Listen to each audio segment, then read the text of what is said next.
Meaning of blow. Blow is a verb, to move air or something with force, and also a noun, a strong hit or sudden shock. 10 daily use example sentences. As a verb. 1. The wind began to blow hard. 2. Blow out the candles. 3. He blew on his soup to cool it. 4. Don't blow your chance to win. Equals don't waste it. 5. She blew a kiss to her friend. As a noun. 6. His words were a blow to her confidence. 7. The team suffered a blow when their captain got injured.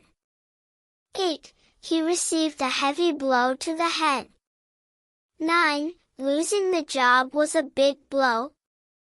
10. It was a crushing blow for the whole company.